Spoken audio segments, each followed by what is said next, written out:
Shalom saudara-saudaraku, senang sekali berjumpa kembali di dalam channel Christ Center Official, Rabu 19 Januari 2022. Kita bersyukur kepada Tuhan karena hari ini kita boleh kembali untuk menyembah, memuji Tuhan, bahkan dapat merenungkan kebenaran firman Tuhan. Nah saudara, sebelum kita memulai untuk mendengarkan firman Tuhan, mari kita satukan hati untuk berdoa. Bapa di surga, sungguh kami percaya bahwa Tuhan senantiasa bersama-sama dengan kami. Oleh karena itu kami berterima kasih atas penyertaan pemeliharaan Tuhan sepanjang hari yang sudah berlalu.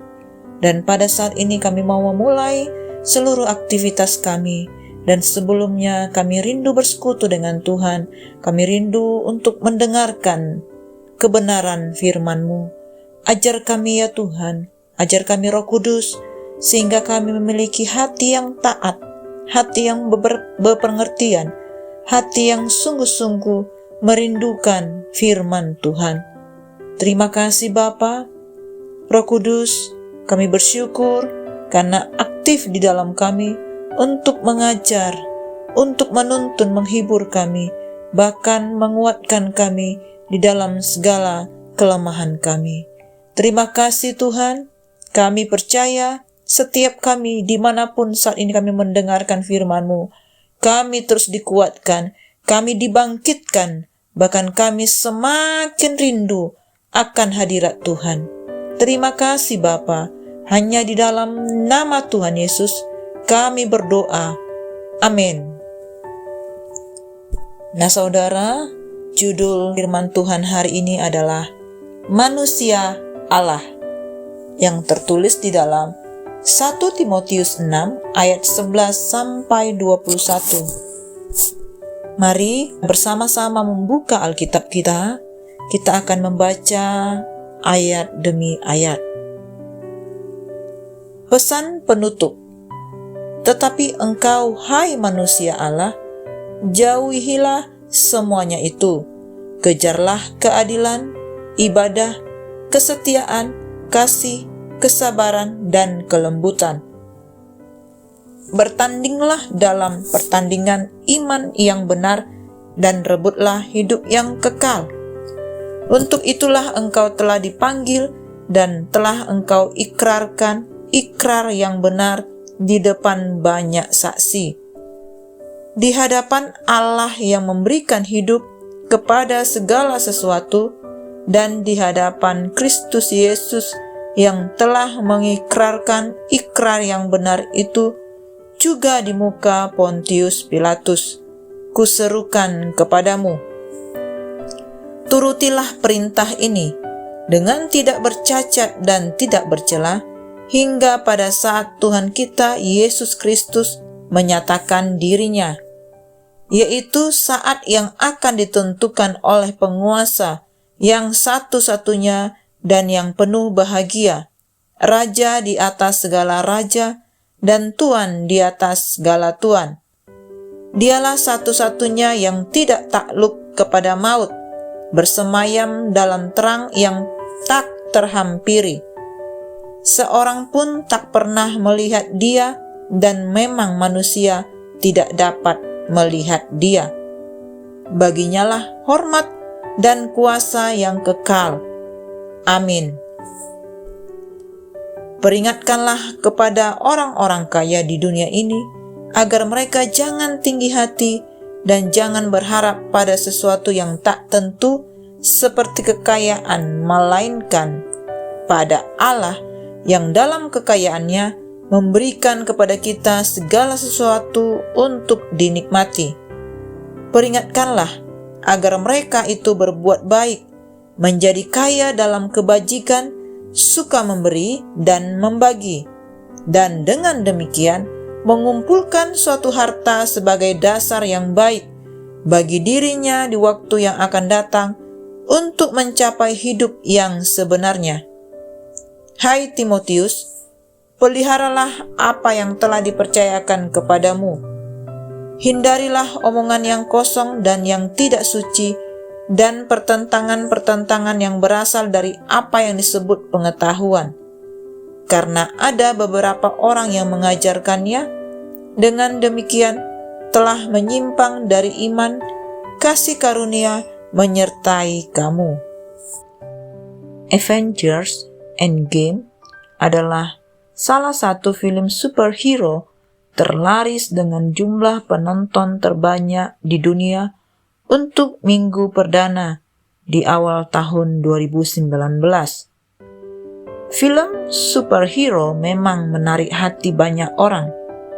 Justru karena itu, membaca nasihat Paulus kepada Timotius membuat kita bertanya-tanya, mengapa Timotius disebut manusia Allah? Apakah Timotius seorang superhero? Manusia Allah adalah istilah untuk menyebut orang yang telah menjadi milik Allah. Sebagai manusia Allah, ia harus hidup dalam nilai-nilai Allah, di antaranya keadilan, kesetiaan, dan kasih. Menghidupi nilai-nilai Allah tidaklah mudah, apalagi selama masih tinggal di dunia ini. Sebutan manusia Allah ini dipakai Paulus kepada Timotius untuk menunjukkan bahwa ia adalah abdi Allah atau manusia yang dimiliki Allah. Sebutan yang sama juga diberikan kepada Musa dan Samuel.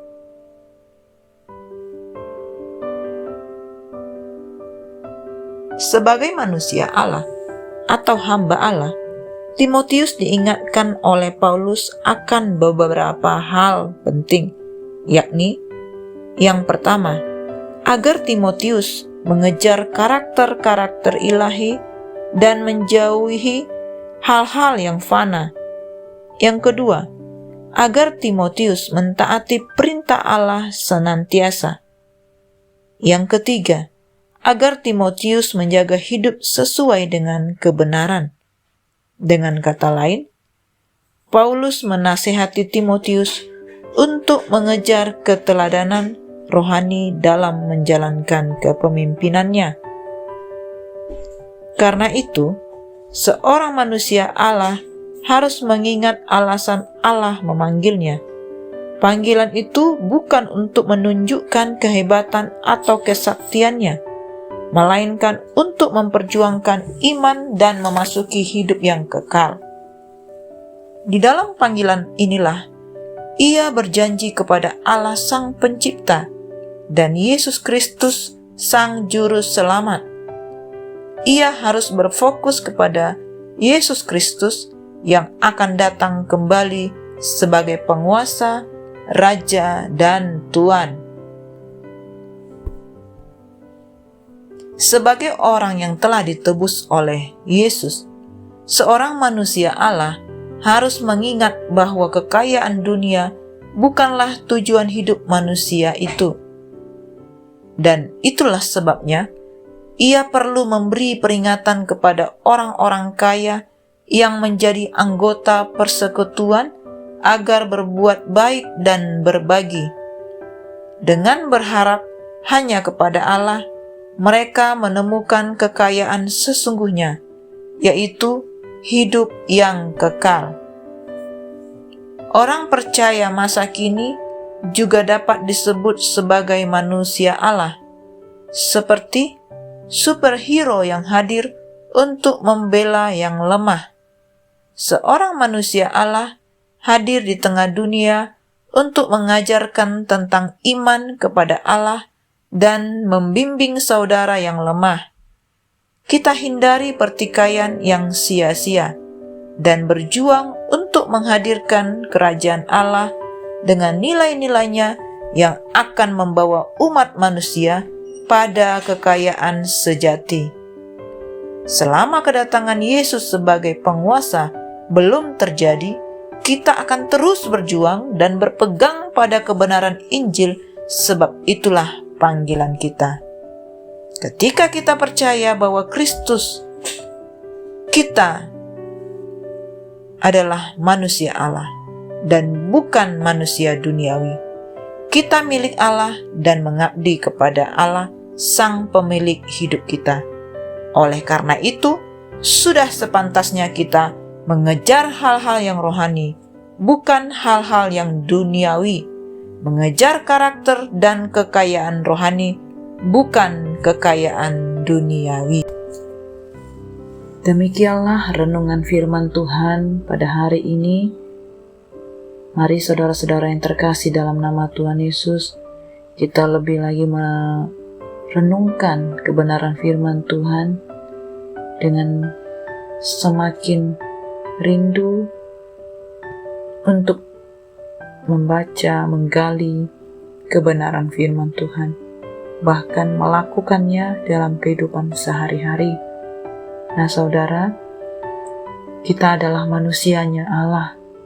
Kita punya otoritas dan kita memiliki panggilan yang kudus yang dapat kita hidupi setiap hari. Mari saudara yang dikasihi Tuhan, kita akan tutup di dalam doa. Bapa di surga, kami sungguh bersyukur kami sudah mendengar kebenaran firman-Mu. Biarlah pada hari ini kami lebih serius lagi untuk melakukan kebenaran firman-Mu. Kami rindu kami dapat bertanggung jawab dengan disiplin terhadap panggilan Tuhan di dalam hidup kami. Kami mau pribadi lepas pribadi kami semakin mengasihi Tuhan, semakin takut akan Tuhan, sehingga apa yang kami lakukan turut dengan kehendak Tuhan. Kami percaya bahwa kami hadir sebagai manusia Allah di tengah dunia ini untuk mengajarkan dan membimbing orang-orang masuk dalam kerajaan Allah. Terima kasih Tuhan. Kami percaya kami akan terus memegang prinsip kebenaran firman Tuhan dan menghadirkan kerajaan Allah dengan nilai-nilainya kepada seluruh orang-orang yang ada di sekeliling kami. Terima kasih Bapa, kuatkan teguhkan hati kami di dalam menjalankan firman-Mu. Kami bersyukur karena Engkau terus menyertai memelihara kami sampai kesudahan zaman. Terima kasih Bapa, berkati kami dalam semua aktivitas yang akan kami lakukan sepanjang hari ini. Kami yang bekerja, kami yang berusaha, kami yang bersekolah, berstudi, Tuhan memberkati kami. Bahkan sekalipun kami yang tidak memiliki pekerjaan, Tuhan buka jalan bagi setiap kami untuk mendapatkan pekerjaan yang terbaik yang daripada Tuhan. Terima kasih Bapa. Bahkan juga kami berdoa, yang sakit Tuhan sembuhkan, yang berbeban berat Tuhan angkat setiap bebannya, dan Tuhan yang memberikan kelegaan. Bahkan kami bersyukur juga Engkau berikan keharmonisan atas seluruh keluarga-keluarga yang ada. Hubungan yang retak kami katakan pulih kembali dalam nama Yesus. Bahkan yang memiliki kekecewaan, ketawanan hati, Tuhan, terjadilah kesembuhan, pemulihan dalam hidup mereka. Terima kasih Bapa, kami sungguh bersyukur untuk firman-Mu pada hari ini. Terpujilah nama-Mu Tuhan, hanya di dalam nama Tuhan Yesus kami berdoa. Amin.